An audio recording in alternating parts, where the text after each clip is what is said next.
March has been designated as Colorectal Awareness Month. However, as doctors, we practice colorectal cancer prevention all year long.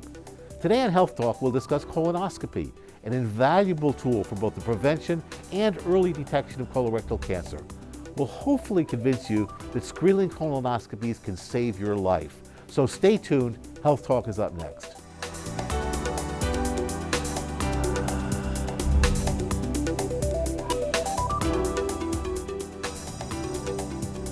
Hello, I'm Dr. Eric Mazer.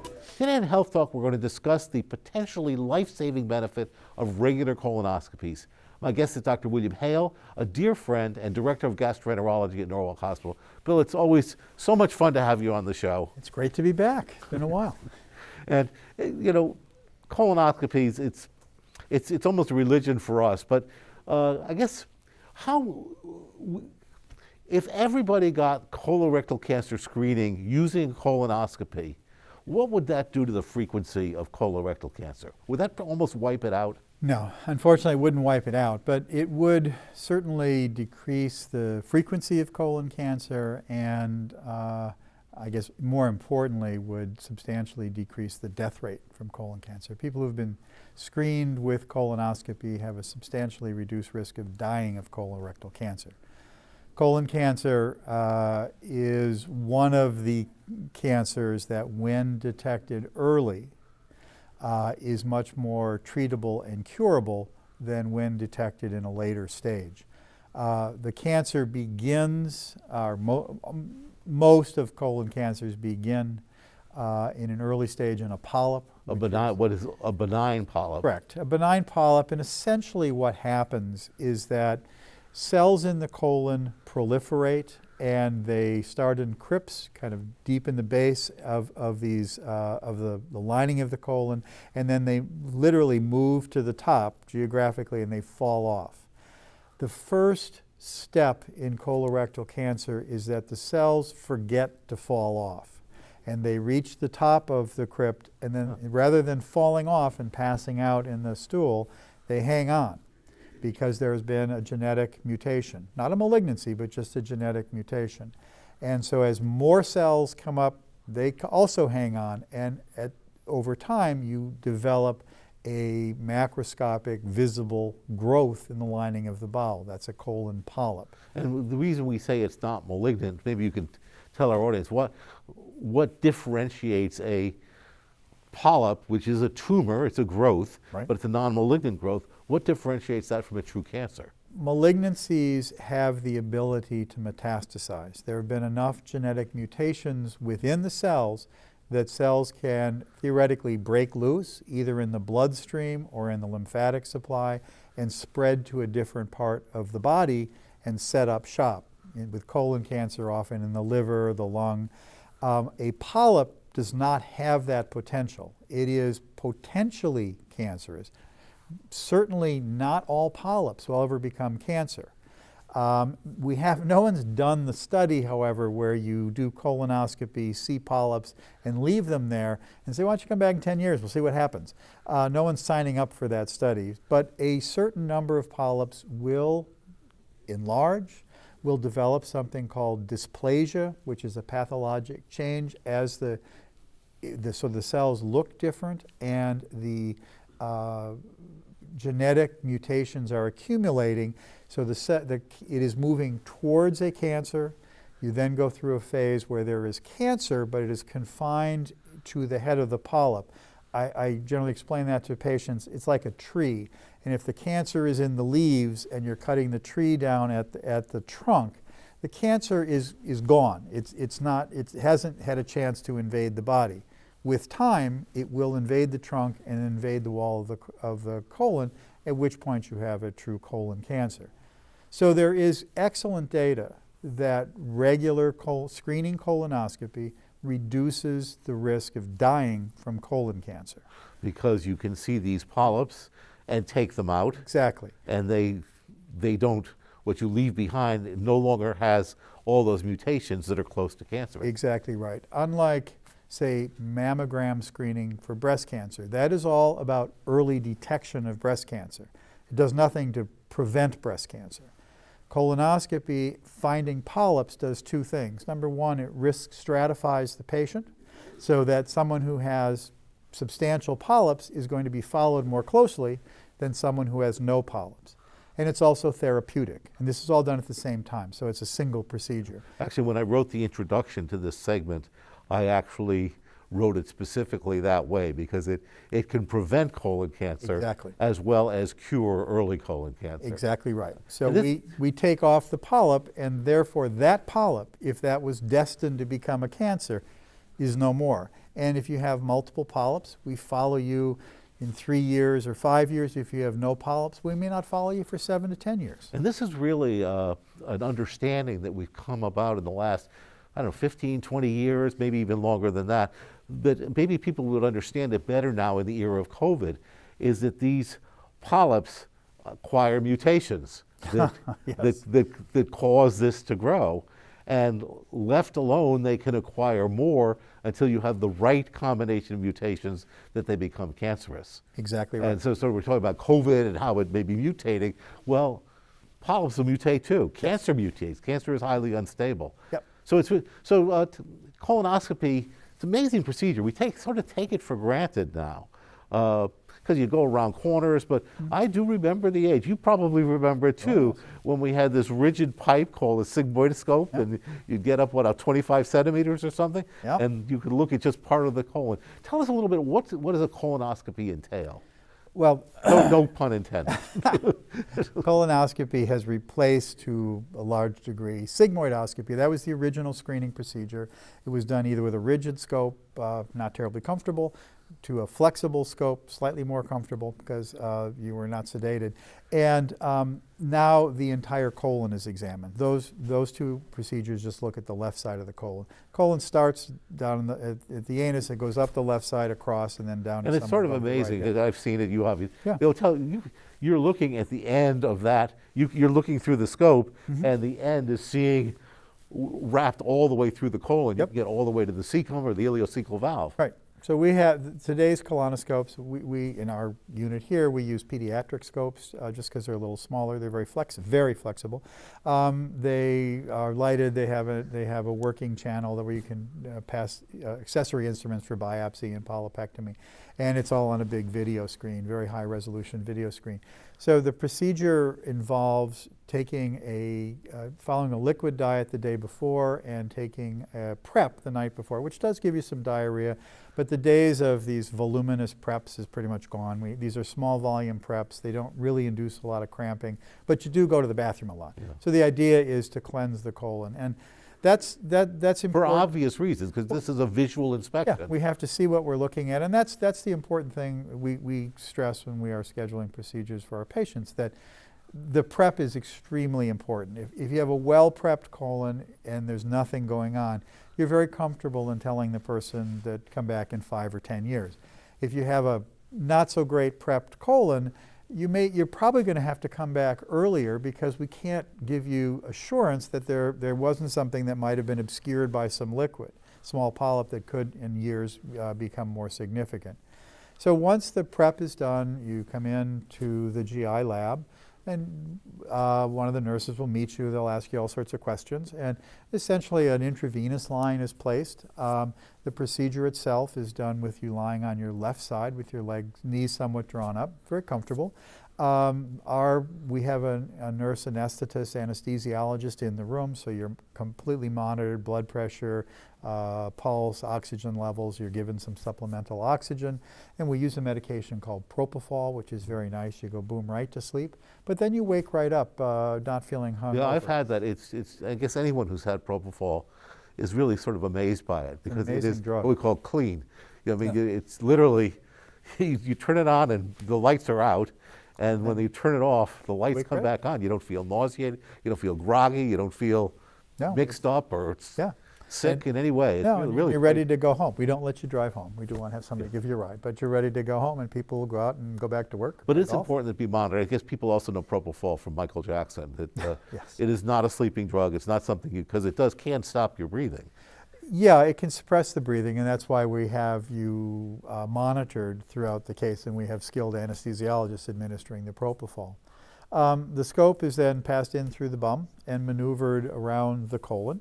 It's kind of a twisty-turny thing, but there are some tricks to it. And then on a good colonoscopist is able to intubate and get to the end of the colon in a couple of minutes. It doesn't take that long as a rule. And then the measure of a good colonoscopist is how long they take to come out. Getting in what's good, long or short? Long. Well, you should be looking very carefully. Yeah, the recommended withdrawal time is greater than 6 minutes. I see withdrawal times for our unit every quarter. And we average, for screening colonoscopies, I think our docs average anywhere between 11 and 13 minutes coming out. And Bill, do you really get to see everything on the way out that way? Absolutely, and it's a matter of spending the time to look at everything. There are a number of newer scopes and different modalities that trying to bring more into view. They're all essentially trying to give you better view and more complete view in a faster time. None of them have been shown to be dramatically, significantly better than just taking your time. Are polyps hard to see?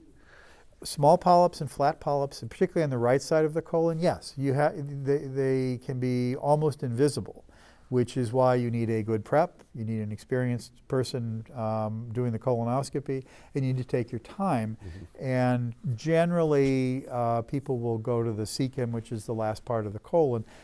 From our it's first part from the digestive end, but from our end it's the last part. And then we'll come back and go up, since the right side of the colon is where these flat polyps most often live, and they can be very difficult to assess. Most people will do 2 or 3 passes up and down the colon, looking around and behind all the folds to make sure before they clear it.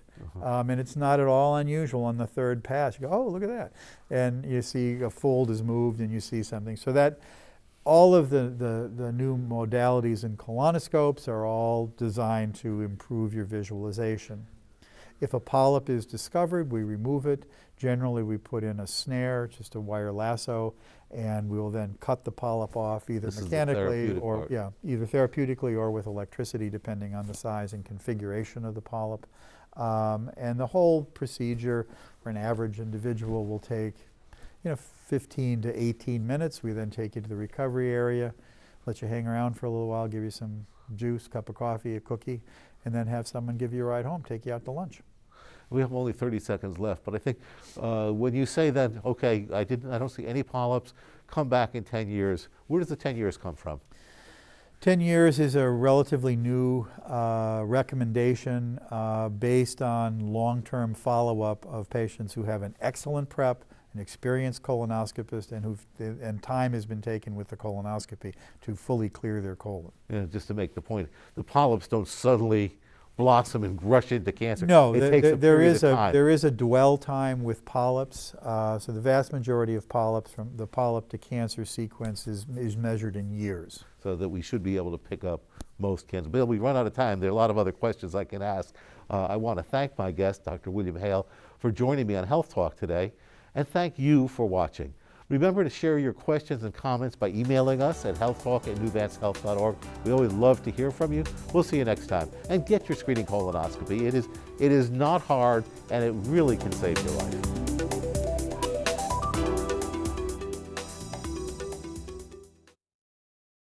Our fight against coronavirus isn't over. We still have to slow the spread and do our part. Let's wear face masks in public. Stay 6 feet or more from others. Follow state and local guidelines. Wash our hands frequently and stay home when we feel safe. For ourselves, for our loved ones, for our future. Let's move forward together. Learn more at coronavirus.gov.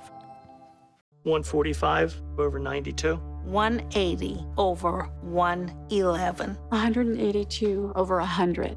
And I had a heart attack and a cardiac arrest, and then a stroke. Your blood pressure numbers could change your life.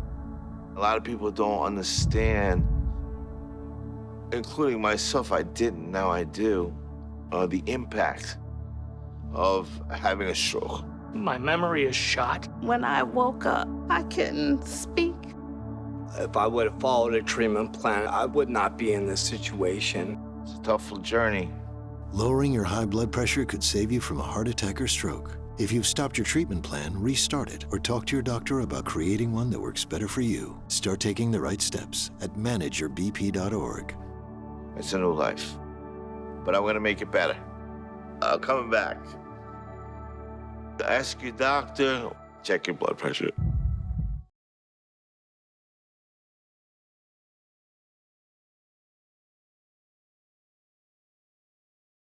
Endoscopies are non-surgical procedures typically used to examine the upper digestive tract. However, there are different types of endoscopies that have both different clinical indications and different uses. We'll discuss endoscopy procedures and how they are used on this week's Health Talk, so stay tuned for an informative show. Health Talk is up next.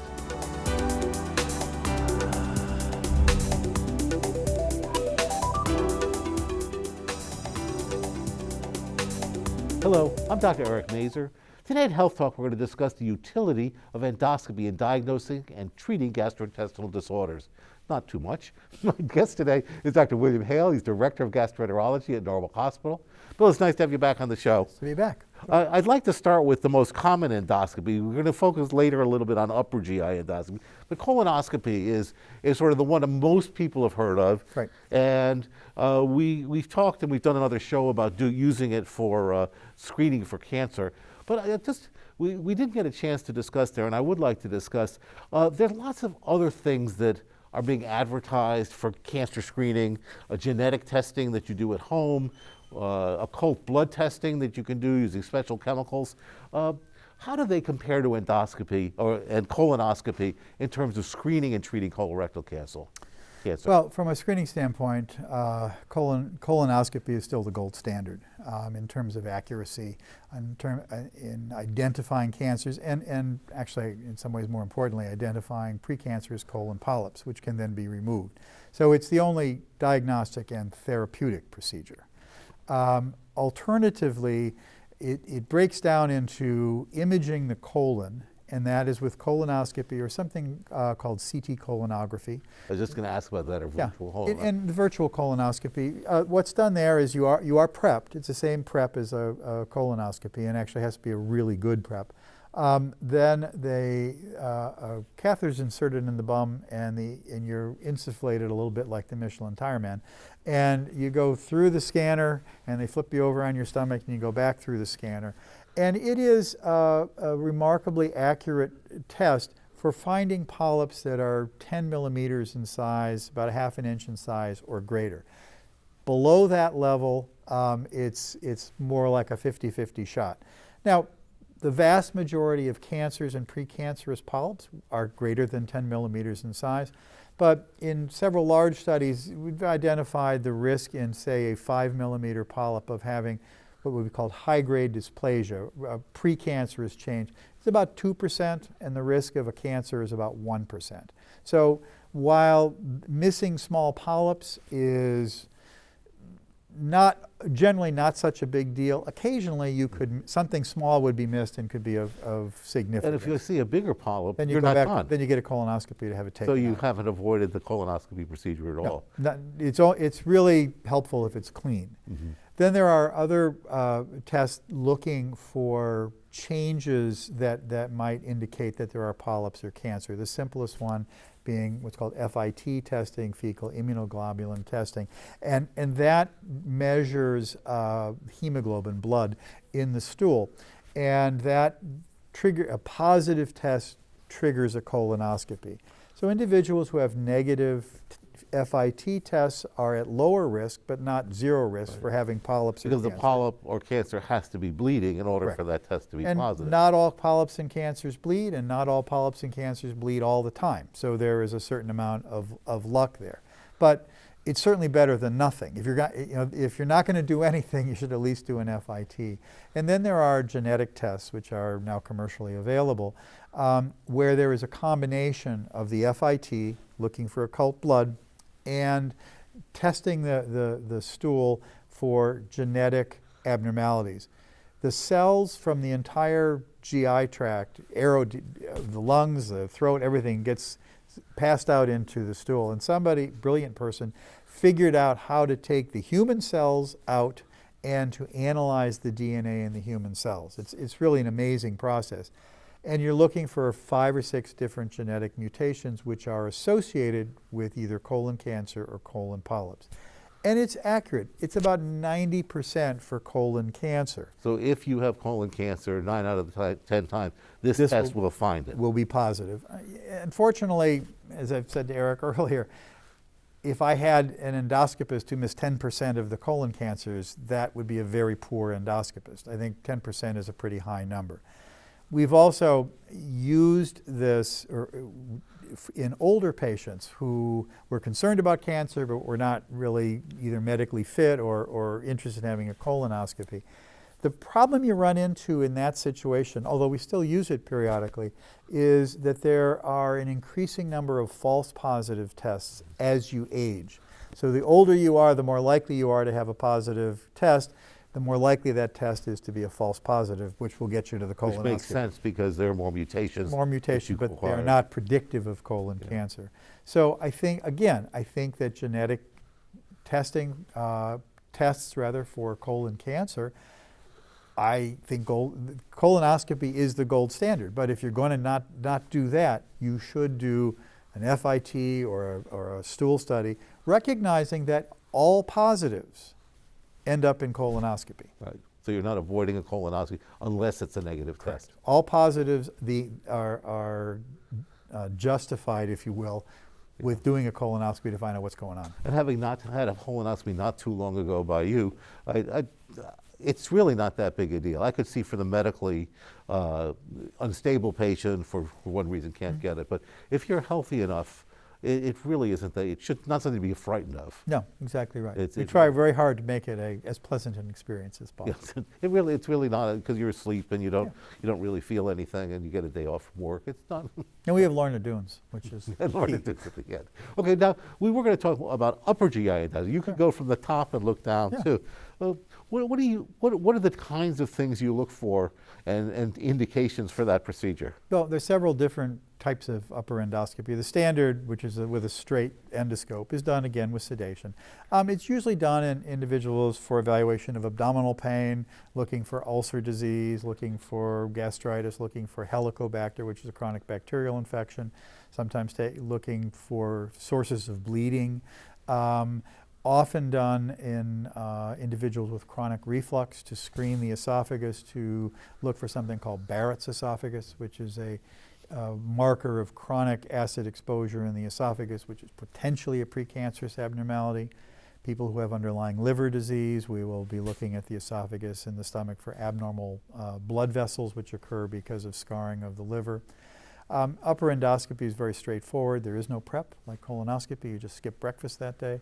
Again, we do because your stomach is empty. If you don't eat breakfast, your stomach empties. Yeah, exactly right. Because your colon stays filled with stuff. And it's done same sort of thing. You're lying on your left side. We do monitor you very carefully and give you some intravenous sedation. Upper endoscopy, as a rule, is pretty quick, usually 8 to 10 minutes.